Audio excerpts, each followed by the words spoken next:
U.S. Farm Report Farm Country Forecast is brought to you by Calhoun Superstructure.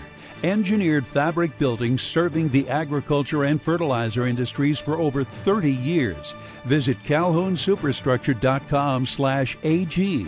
That's calhounsuperstructure.com/AG. Time now for a check of weather. Andrew Whitmire joining us this weekend. Andrew, this week definitely did not look like spring. Some of our viewers getting 3 feet of snow, but is a major warm up on the way.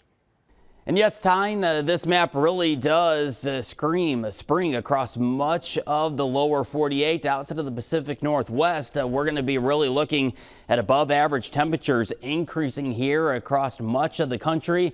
In fact, we're going to be looking at 80s, 70s, and 60s spreading their way northward, and that'll help melt against some of that snow that we picked up across the Dakotas and upper Midwest earlier on in the week, as they're going to get temperatures back well above freezing. In fact, some 40s and 50s, maybe even a stray 60 for them later on this week. Temperatures next week, we're going to continue that above average outlook here for much of the East Coast. I'll step out of the way so you can take on in the reds that'll be showing up here across much of the eastern half here of the country.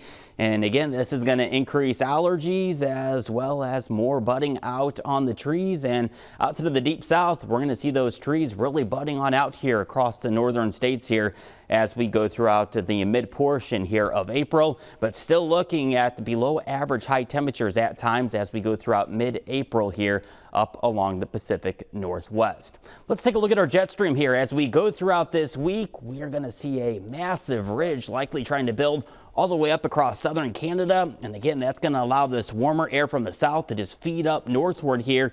Meanwhile, we'll be watching a little bit of a dip of a trough there into the jet stream, and that's going to keep things a little bit wetter as well as cooler up along the western coastlines here of the U.S. as we go throughout this week.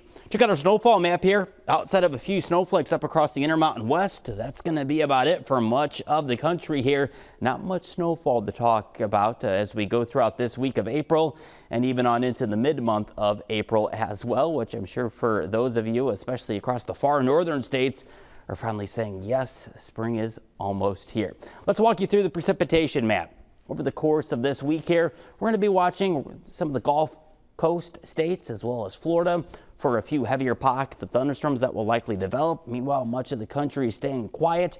In the Pacific Northwest, it is your rainy season, so we're going to continue to see, again, in and off of showers developing up along the western coastline.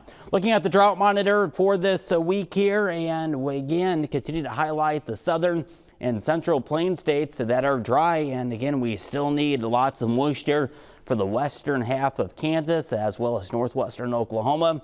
Unfortunately, this does not look to be our week here for this added moisture here across the plain states. Let's take a look at our precipitation for this week. We'll be seeing a chance for maybe a spotty shower or two out across the plain states. Otherwise, looking dry for the Tennessee and Ohio River Valley all the way along the East Coast.